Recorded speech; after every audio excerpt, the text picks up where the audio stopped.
At ayan mga ka-crypto, balitang XRP po tayo ulit. Sabi rito, analyst says we will see an XRP major move in the next 48 hours. Yan, kung hawak mo ang XRP ngayon, mas mabuting itabi mo muna ang kape mo at makinig ng mabuti. Ang tanong ay bakit? Kasi ayon po sa sikat na analyst na si Bird, may major move na magaganap sa susunod na 48 hours. At hindi ito yung tipo ng galaw na parang paggalaw, yan, or pag-move on mo sa ex mo na mabagal. Ito ay mabilis at madugo o baka naman puno ng ginto. Ngayon ay pag-usapan po natin ang numerong $1.56. Diyan po naglalaro si XRP ngayon. Parang pusa na nag-aabang ng daga. Pero ang totoo po niyan, medyo tight or mahigpit na po ang sitwasyon. Nakikita nyo ba itong falling wedge pattern dito sa chart na ibinahagi ni Bird? Ayan. Sa madaling salita, ang price ng XRP ay naiipit sa gitna ng dalawang trend lines. Parang budget mo bago mag-due date sa SPay later. Yan, ipit na ipit na. Ang falling wedge ay madalas na sinyalis ng bullish reversal. Ibig sabihin, pagod na ang mga sellers at ang mga buyers ay nag-aabang na lang ng kanto.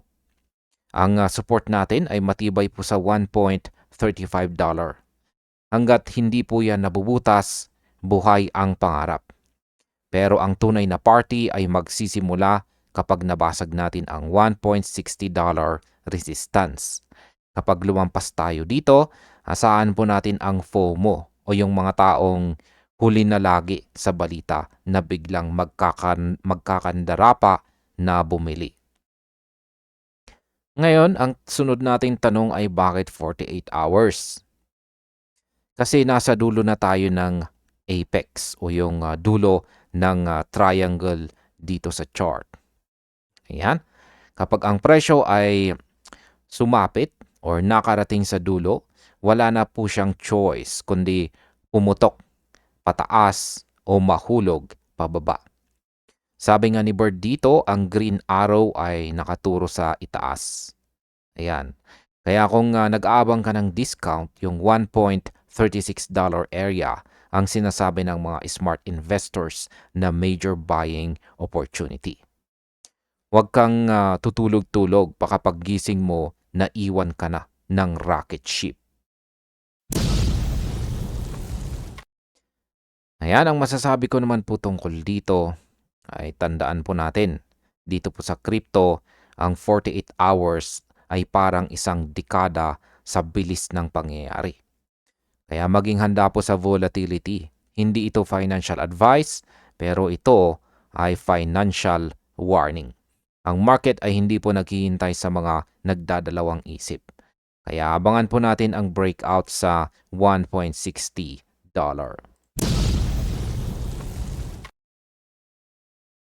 At heto naman ang ating sunod na matinding balita rito. Ang sabi rito, getting close to 800 million XRP lock up. Here's the significance.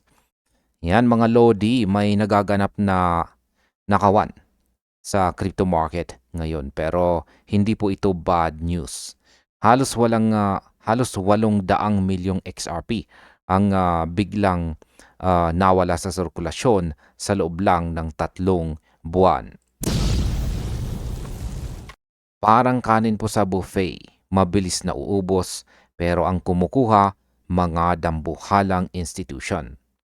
Kaya ang tanong ay bakit nila ito kinukulong or linalock up. Yan, at anong kinalaman nito sa ating bulsa? Kaya yan po ang ating pag-uusapan.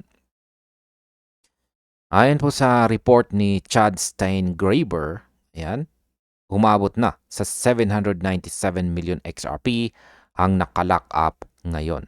Ayan po, kanyang screenshot. Isipin nyo sa loob lang ng maikling panahon, ganyan karaming tokens ang kinuha sa market at itinago sa mga vault ng mga ETF providers gaya ng Bitwise. Akala mo siguro ikaw lang ang naghuhudal. Pati pala ang mga bilyonaryong kumpanya ayaw na ring bitawan ang kanilang XRP. Ngayon ay ano po ang epekto nito? Simple lamang po ang epekto niyan. Yan ang tinatawag na supply shock. Basic economics lang tayo mga ka-crypto.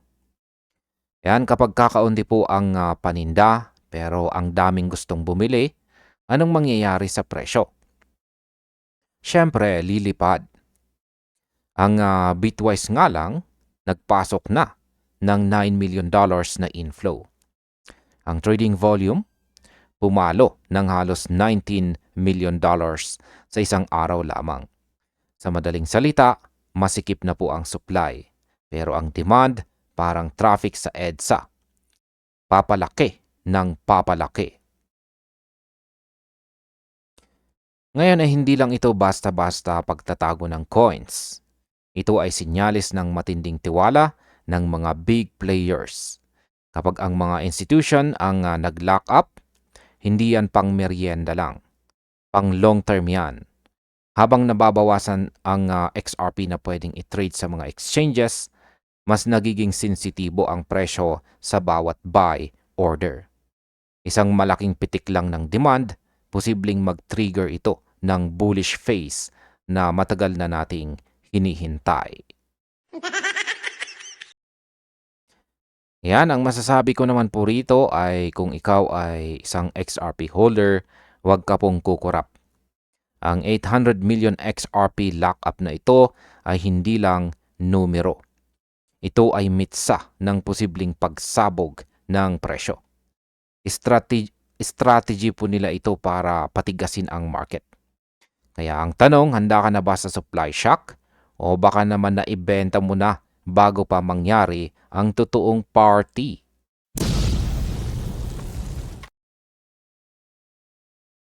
At ayan ang sabi naman sa balitang ito ay XRP tops the list in this major metric, beats Bitcoin and others. Akala nyo ba tahimik na ang paligid? Akala nyo ba kinalimutan na sa XRP? Well, nagkakamali kayo. Dahil habang ang iba ay busy sa pag-iyak sa presyo sa XRP, tahimik na nilalampaso si Bitcoin at Chainlink sa isang napaka-importanteng aspeto. Hindi po presyo ang pinag-uusapan natin ngayon, kundi sentiment o yung ingay at emosyon ng mga tao sa paligid ng isang crypto. Sa madaling salita, sino ba ang pinagkakaguluhan online? Ayon po sa latest data mula sa Cookie.fan, si XRP ay humataw ng score na 12.9 million. Pakinggan nyo, ang Bitcoin 7.6 million lamang. Ang Chainlink nasa 6.9 million. Ibig sabihin, mas maingay pa ang usapan kay XRP kaysa sa hari ng crypto. Akala ko ba dead coin na ito? Mukhang mas buhay pa ito sa social life ng ex mo.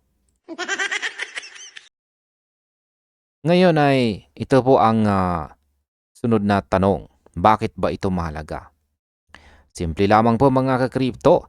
Sa mundo ng crypto, ang atensyon ay katumbas ng potensyal na galaw ng presyo. Kapag maraming tao ang nag-uusap, maraming mata ang nakatingin. At kapag maraming nakatingin, mas mataas ang tsansa ng pag-akyat ng volume at saka buying interest. Sabi nga ni X-Finance Bull dito, yung mga nagsasabing nobody talks about XRP anymore ay malamang natutulog sa pansitan. Ang totoo, mas malakas pa ang boses ng community ngayon. Ang sentiment score na ito ay refleksyon ng tiwala ng mga investors sa XRP ledger ecosystem, sa mga technical upgrades nito at sa patuloy na institutional adoption. Para po sa mga investors, ang mataas na sentiment ay nagsisilbing signal po ito.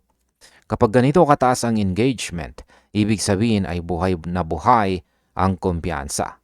Sabi nga sa analysis, ito ang perpektong environment para sa mga nag-iisip mag-accumulate, lalo na tuwing may short-term dips. Hindi lamang po ito basta hype. Si XRP ay meron po siyang mga solid partnerships at lumalawak na ecosystem na sumusuporta sa ingay na ito. Kaya sa susunod na may magsabi sa inyong wala ng kwenta itong sa XRP, ipakita po ninyo sa kanila ang numero. Dahil ang numero, hindi po ito nagsisinungaling. Gaya ng pangako ng utol mong babayaran ka na. Ayan, ang masasabi ko po tungkol dito ay ang pag-dominate ni XRP sa Bitcoin at Chainlink pagdating sa sentiment ay patunay na central focus pa rin ito ng crypto community. Mananatiling mainit ang usapan at mas lalong iinit ang labanan sa susunod na buwan. Kaya abangan natin kung ito na ba ang hudyat ng susunod na malaking paglipad.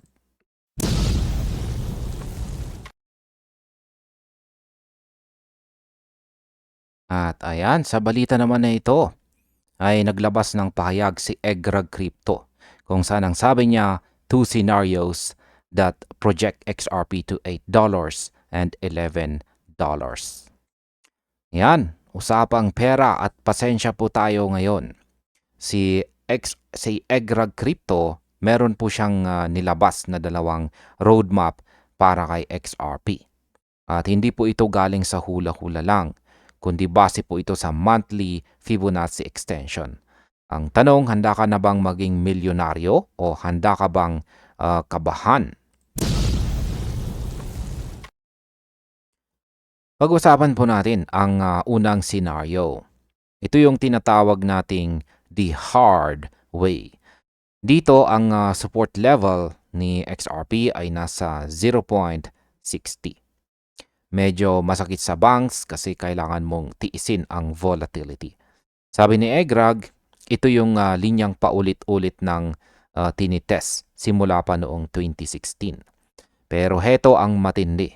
Kapag kumapit ang 0.60 support na yan, ang target sa Fibonacci 1.618 ay nasa $11.12. Parang break up lang yan. Masakit sa simula, pero sa huli, ikaw ang panalo. Ngayon, kung ayaw mo namang ma-stress at gusto mo ng chill lang, pasok po tayo sa ikalawang scenario. Dito naman ay mas mataas po ang floor natin kung saan ay nasa 0.90 ang support. Mas konti ang kaba, mas stable ang galaw. At ang downside, mas mababa ang target price.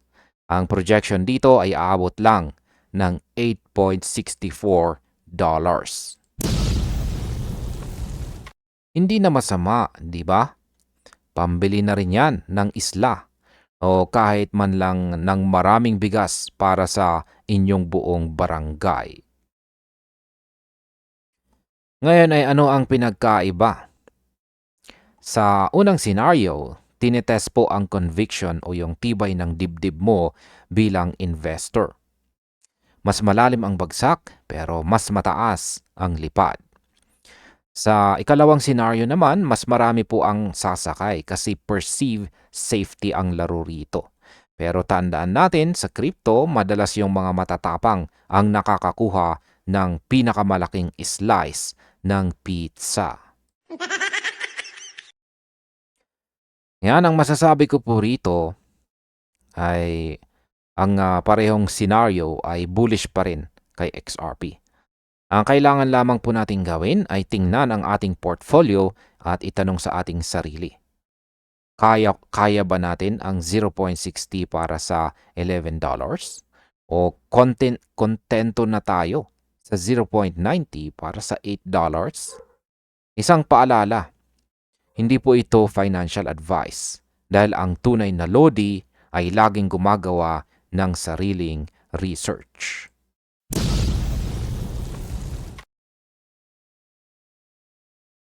Ayan, sa balita naman na ito, ay sabi rito ay Goldman Sachs buys XRP and people hate it. $1,000 isn't a meme. It's a repricing event. Akala ng marami, joke lang. Akala ng iba, hanggang pangarap lang ang $1,000 na XRP. Pero nung lumabas ang balita tungkol sa Goldman Sachs, biglang natahimik ang mga bashers. Ngayong February 2026, kumpirmado na.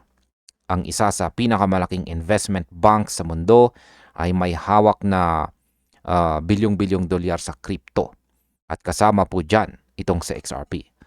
Pero bakit parang bad trip ang maraming tao? Kaya alamin po natin kung bakit.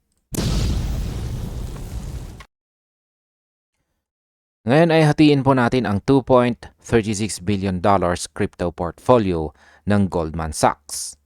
Mayroon po silang $1.1 billion sa Bitcoin. Siyempre, ang hari. Yan, 1 billion sa Ethereum. Pero heto po ang kicker.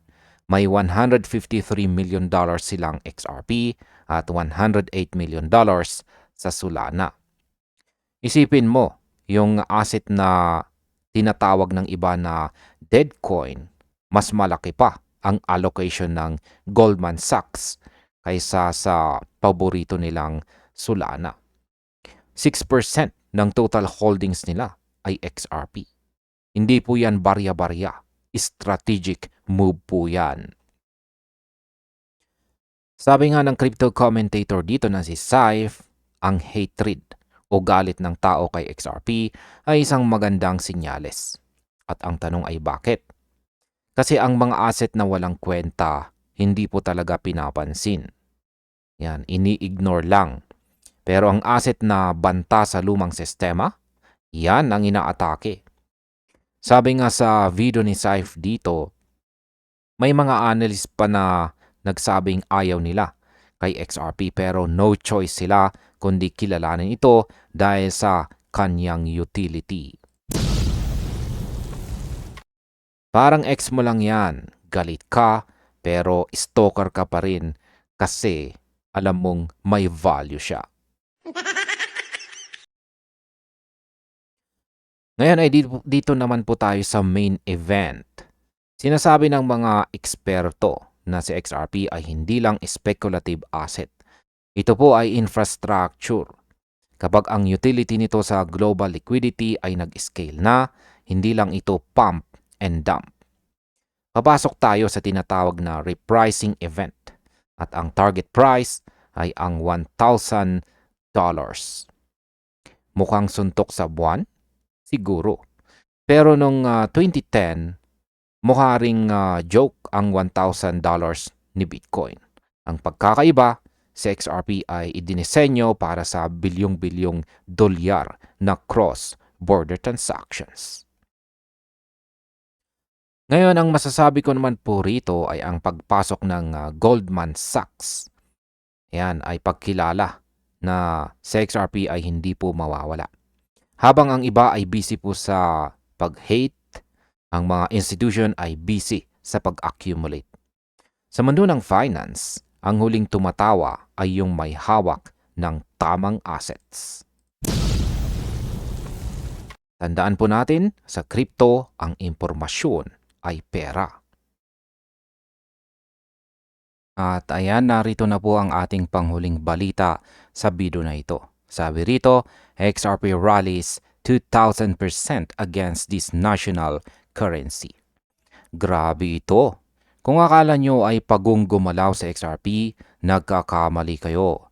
Dahil ngayong February 2026, nagtala sa XRP ng dambuhalang 2,000% rally laban sa isang national currency. Hindi po ito edit, hindi ito panaginip, at lalong hindi ito drawing. Sa gitna ng gulo ng global market, may isang bansa na literal na nilamon ng taas ni XRP. At ang biktima, yan po ay ang Iranian Rial o ang IRR. Yan. Ayon po rito sa crypto analyst na si Steph is Crypto, umabot na sa mahigit 1.8 million rial ang halaga ng isang XRP. Isipin mo, yung pera nila parang feelings ng ex mo.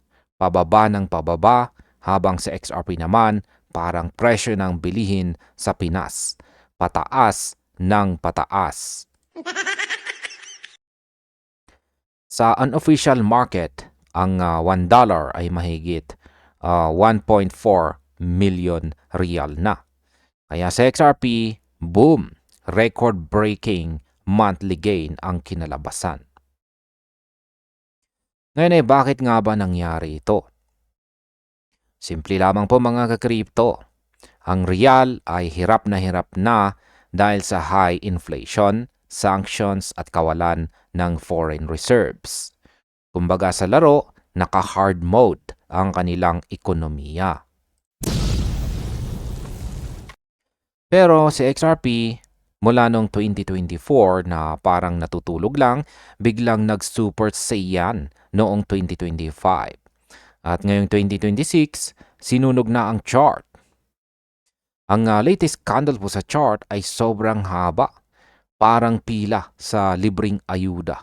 Ayan, dominating. Kaya napakatindi.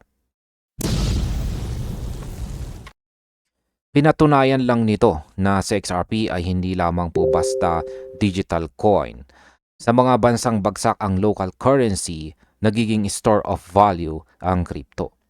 Kapag ang fiat money ay nagiging parang papel na lang na pambalot ng tinapa, si XRP ang nagiging sandigan ng mga traders.